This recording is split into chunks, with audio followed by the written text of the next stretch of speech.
Hola, mi nombre es Luis Mario Muñoz Jiménez y yo soy un estudiante de la carrera de Ingeniería Bioquímica que actualmente está cursando el segundo semestre. Este video lo hago como la entrega de una actividad que nos dejaron de elaborar una línea del tiempo con los acontecimientos más importantes de la genética. Espero que si estás viendo este video en YouTube, pues te sirva de mucho o te sirva de apoyo para poder realizar alguna actividad o simplemente por si quieres conocer acerca de esto. Bueno, empecemos. Aquí por la pantalla se va a aparecer las fotos de las partes de las líneas del tiempo. Pues empecemos. El primero de todo es el padre de la genética, podríamos llamarle, es Gregor Mendel. En 1865, los genes son factores particulados. Él encontró la dicotomía entre el genotipo y el fenotipo de los organismos. Experimentó la hibridación en plantas, demostró las herencias que se transmiten en los genes particulados y que siguen normas y estadísticas sencillas, lo que viene siendo la primera y la segunda ley de Mendel, y también introdujo el término de dominancia, genotipo, fenotipo, recesivos y dominantes. Esas palabras las podrán encontrar aquí abajo en la descripción. Después tendríamos en 1871 al señor Meijer con el descubrimiento de los ácidos nucleicos. Este señor lo que hizo fue que extrajo el material de una fracción nuclear de leucocitos presentes en pus. Se dedicó a aislar los núcleos cuando los trataba con solución alcalina y luego los acidificaba. Él observaba un precipitado. El análisis de este precipitado mostró que se trataba de un material complejo que contenía N y P.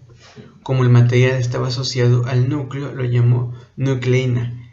Y también encontró que los extractos de esperma de salmón eran una gran fuente de nucleína. ¿Quién sabe qué estaba haciendo? Estás enfermo, Bruce Wayne. En 1903, a cargo del señor Walter Sutton y T. Borevi, tuvimos de que los cromosomas son unidades hereditarias.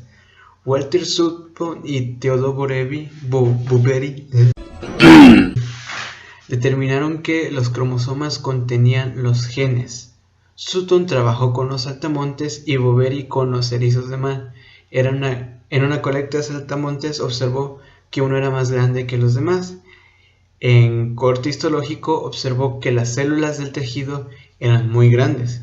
El descubrimiento era importante en el estudio de la citología reproductiva y la morfología. Observó que se producían distintos pares de cromosomas en células de los saltamontes y en la meiosis estos se dividían y que cada cromosoma iba a su propia célula. Después tenemos en 1910, a cargo del señor Thomas Hunt Morgan, los genes residen en los cromosomas. Él trabajó con la Drosophila melanogaster, un tipo de mosca que generalmente ahora se conoce como la mosca de la fruta. Descubrió un mutante de ojos blancos entre moscas de ojos rojos. Determinó que los ojos blancos eran un carácter recesivo. Al hacer cruzas encontró la mutación de ojos blancos solo afectaba a los machos. Concluyó que algunos caracteres se ligan al sexo. Al gen responsable se encontraba en el cromosoma X. Consiguió que la teoría cromosómica de la herencia propuesta por Sutton y Boveri fuera aceptada, demostrando que los cromosomas son portadores de los genes. Pasamos a la época de 1913, a cargo del señor Alfred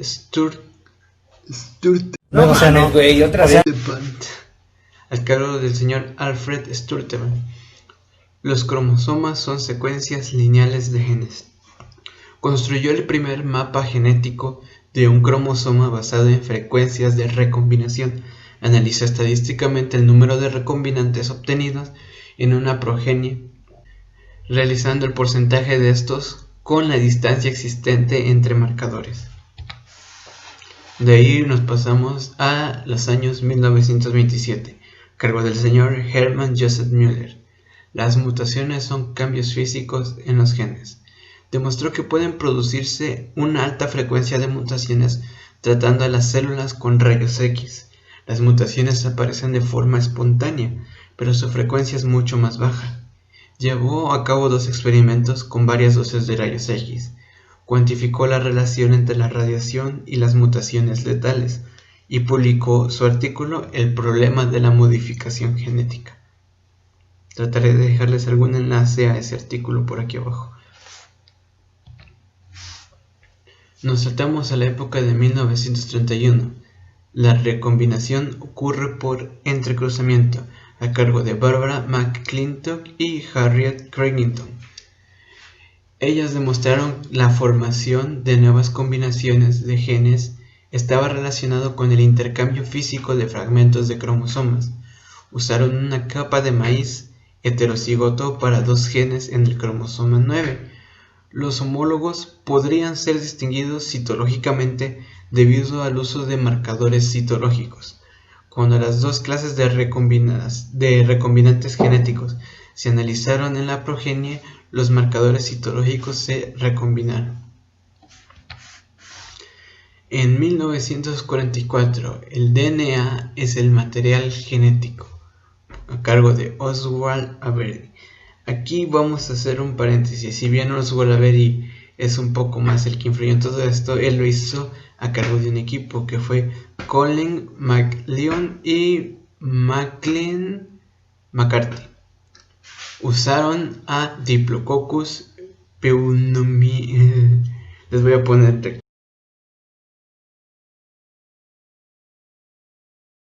aquí por la pantalla el nombre: Lisa virulenta. Su cuestión era saber quién era ese principio transformante, el DNA o las proteínas. Realizaron diferentes tratamientos para encontrarlo. Por cada tratamiento se inyectaban a ratones y se encontraba que el principio transformante estaba activo. Hasta que usaron la del DNA, observaron que el principio transformante ya no era activo, concluyendo que el DNA era el factor activo. En 1945, a cargo de George Wells y Edward Loring Tatum, disculpen, tuve que leer sus nombres, no me acuerdo, un gen codifica a una enzima. Establecieron la relación entre genes y enzimas, y si se alterara la secuencia de nucleóticos en un gen, va a faltar una enzima. De ahí nos vamos a la época de 1951. Se realiza la primera secuencia proteica. Esto es a cargo de Frederick Sanger. Propuso la secuencia de aminoácidos en la insulina. En una solución de insulina le agregó tripsina para fragmentarla. Realizó una electroforesis en papel vegetal y encontró que en base a su solubilidad y su carga eléctrica, los fragmentos se encontraban en diferentes posiciones con un patrón característico. Agrupó los fragmentos en secuencia y encontró la estructura de la insulina.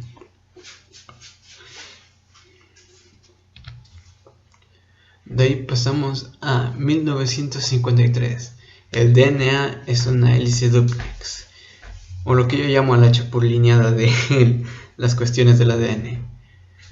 Contexto: estos señores hicieron su descubrimiento basado en el trabajo de Rosalind Franklin, que lograron y con eso lograron determinar que el ADN o DNA tenía una doble hélice. Bueno, siguiendo, James Watson y Francis Crick determinaron que el modelo debía ser acorde a la división celular, tenía doble espiral, antiparalelas. Relacionaron los principios de Chargaff con la fotografía y propusieron que los puentes de hidrógeno son la clave de la estructura de la molécula. La distancia entre nucleóticos es de 3.4 A y el giro cada 34 A. Chapulín. Nos saltamos a 1958. El DNA se replica de una manera semi-conservativa, a cargo de Meselson y Stahl. El experimento mostró que el DNA se replica por un mecanismo semi-conservativo. La doble hélice se separa y cada y cada hebra... ¡Estoy agarrando señal, carnal! ¡Estoy agarrando señal, carnal! No, ¿cómo anda, viejo? Chingado. Sirve de molde para una nueva cadena. Entonces cada nueva hebra se une con la hebra vieja complementaria.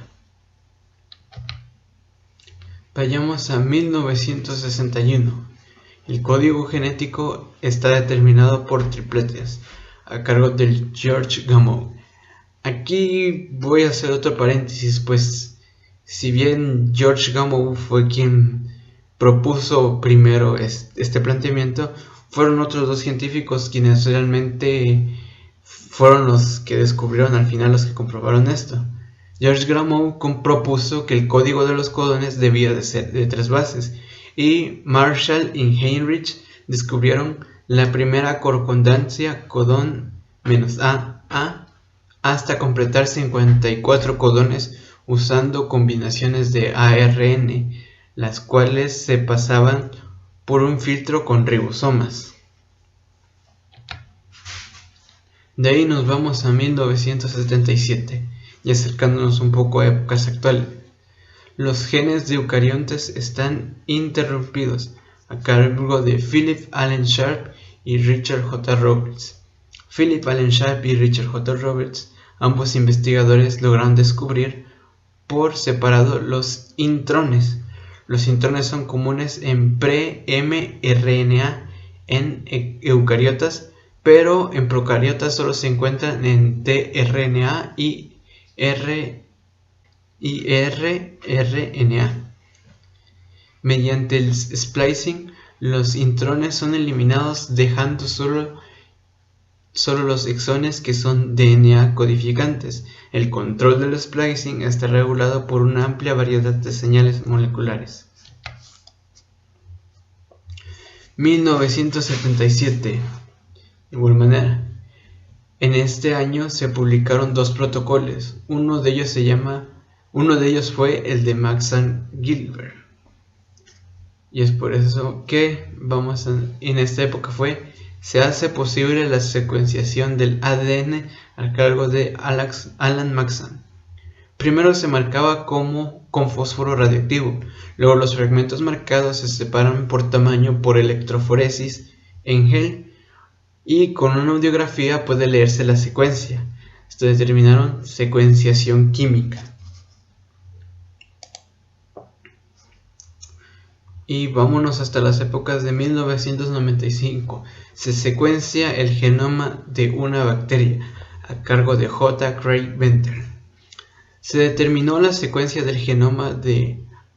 Les voy a poner de nuevo el nombre aquí. Disculpen. Usando el método Shotgun. El DNA genómico se dividió aleatoriamente en fragmentos que después se secuenciaron. El ensamble de la secuencia fue hecho mediante un programa de ordenador que hacía coincidir las regiones solapadas de los fragmentos. El genoma de H. influenza está formado por 1.830.137 pp y codifica unas 1740 proteínas.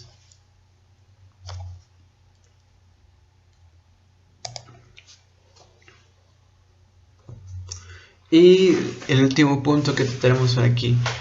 Hay más puntos que no hemos tocado, incluso en nuestra actualidad ha habido más descubrimientos sobre la genética, pero solo vamos a abarcar los importantes de alguna manera en esto, porque también están los nuevos fármacos, la abeja Dolly. Incluso podríamos meternos en cuestiones de la actual pandemia que estamos pasando en cuestión de genética, se podría analizar algo, pero de momento vamos a terminar aquí con en el 2001, un tema que seguro has escuchado si viniste buscando algo sobre información genética.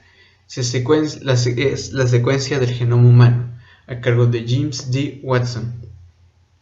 Proyecto que inició en 1990 bajo la supervisión de James D. Watson.